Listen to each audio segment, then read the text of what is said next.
All right, so let's talk about crossover lures, and this comes from a discussion I had with Mark Nichols, our friend over at DOA Lures, because I was bragging to him that that big snake that he has. It's about a good 8-9 inch snake. I've been determined to catch a fish on that. Sorry, that came out funny, but I'm sure he'll appreciate it, though. I'm sure Mark will appreciate that. You guys are really taking the place of Caleb at this point. God dang. You're really taking Caleb's content here. Anywho, there's a snake. It's a freshwater snake that Mark invented for freshwater bass fishing, etc. And he was determined that it could catch redfish. It's caught a bunch of redfish and trout for him. I finally caught a nice big red with it a while back. So it got me thinking about this. Freshwater lures that should absolutely, Dean, not be. Actually, I'll start with Scott. Freshwater lures that absolutely should not be ignored when you're going to saltwater.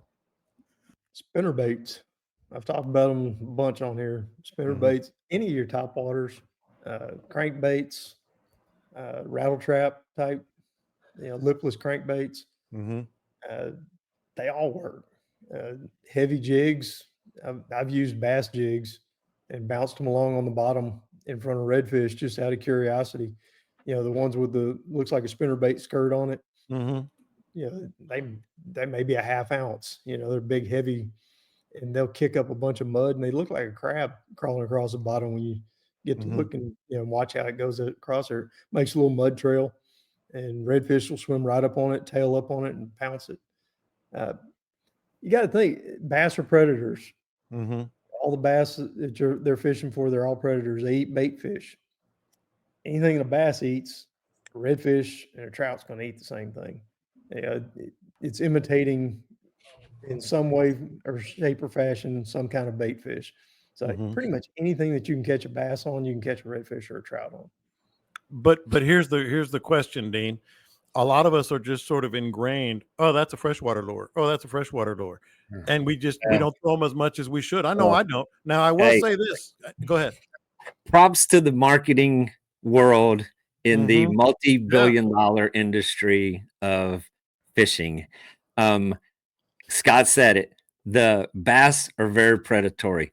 The redfish and speckled trout, flounder, very predatory fish. Even though they steal a lot, they're a very aggressive predator when something is in front of their face. So anything shiny, vibrating, put some wiggle, put some flash, top waters, put the rattle, put the splash on the surface, you're going to get a reaction from the predator that is living down there.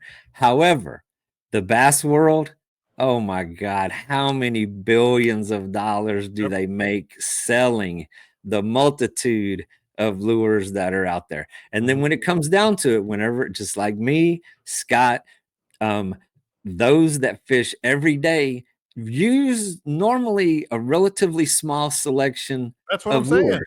Yeah. But go to the store, man, walk in the FTU, Anglers Anonymous, and look at the rows and the rows of colors, lures. And of course, the spinnerbait, man, I mean, it made a huge impact in the saltwater world a few years back. I mean, then they started marketing them. They packaged them for saltwater. But yeah, props to the guys that sell lures. We're all in the wrong business, man. We should have been lure salesmen. So I saw crazy, ran across a video the other day. This dude he's upset because he's hung his lure up in the tree, and throwing up there monkey fishing. And he says, I can't just break that off. That's $160 swim bait. Oh, I saw that. Yeah. $160 swim bait. Yeah. I mean, I want some titanium line hooked up to that thing onto my spool, because can you imagine? I think he got had. I don't care what anybody says. I saw another ad the other day that had, it was some type of custom made, custom painted. I think it was a subsurface top waters. They were like a stick bait. And they were all in the over $100 range. And hey, Good job. $100? Yes, Yeah. yes, per lure. I don't know if it's got solid gold hooks on it, what the deal is.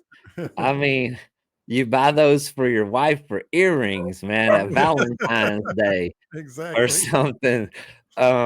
But It yeah, was blessed by Jimmy Houston himself. Yeah. yeah, Yeah. yeah, and that Maybe. thing, it better have some unbreakable line, or it comes with a monkey to run up the tree and pull the hook out. See these guys using 100-pound braid.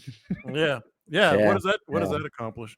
I will say this, getting back to the freshwater lures, I kind of brought it up with Dean about, like, we're conditioned not to throw them for whatever reason, marketing and otherwise. But Scott, I know you and I had this discussion maybe a couple of years ago. Crankbaits at the jetties, keep those in your box. Keep them in your box. And plus they're easier. Like you can throw right up on the rocks, get it down in the water. Like they don't get stuck as often. That's the one that I still often use is crankbaits on the jetties. Yeah, those deep diving crankbaits with that huge bill on them, they just bang off the rocks. Yeah. You want them to hit the rocks. You want them banging into the rocks and making noise. That was another one of those redfish cup deals. We're all up there fishing the marshes and the bays and doing all of that, and these bass guys showed up because there was some good money was starting to get into these redfish cups. And for about 2 or 3 tournaments in a row, we got our butts handed to us. And come to find out, these guys were just doing nothing but bass fishing along the jetties. They were throwing heavy crankbaits and lipless Rattle crankbaits. traps. Rattle traps were all the rage. A sinking rattle trap has victimized many a speckled trout along those rocks. The cool thing about all those things that we mentioned, they all work. They all catch fish. If you're not snagging the bottom or snagging the tree, or snagging the tree underwater opposed to snagging the tree above the water. But if they appeal to the predatory senses of what's out there, have some fun with it, experiment, throw some things, or just live with what you love. They all work. They all catch fish. Yeah. Frank was talking about he was throwing an $80 handmade Donkey Bay glide bait. Can you imagine if a jackfish grabbed a hold of that?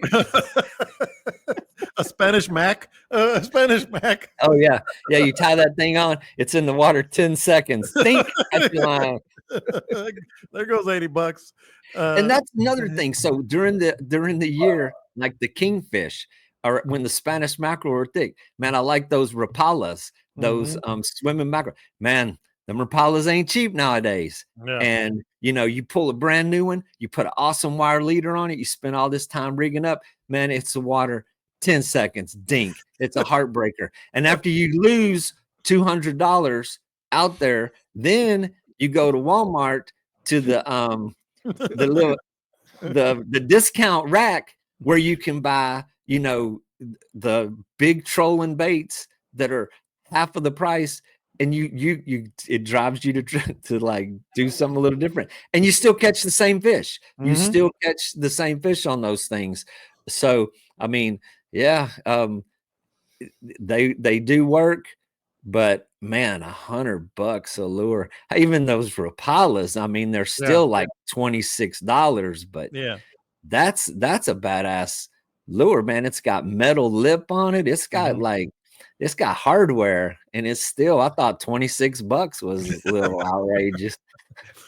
Well, if I remember right, last time we talked about and raved about the crankbaits on the jetties, we got a couple of nasty comments on the group page because a lot of people think it's a secret. I'm telling you, man, it's pretty good. I'm with you on the thing about the crankbaits down south where the grass is, that lip just catches too much grass. Sure, it is. Sure. The one that does work is that baby -1, tiny little lip. It runs 1 inch under the surface above the grass. It's a deadly effective lure on the flats, but it's always about avoiding the grass, the floating grass, the grass on the bottom. Crankbaits, man, it's a tough one here.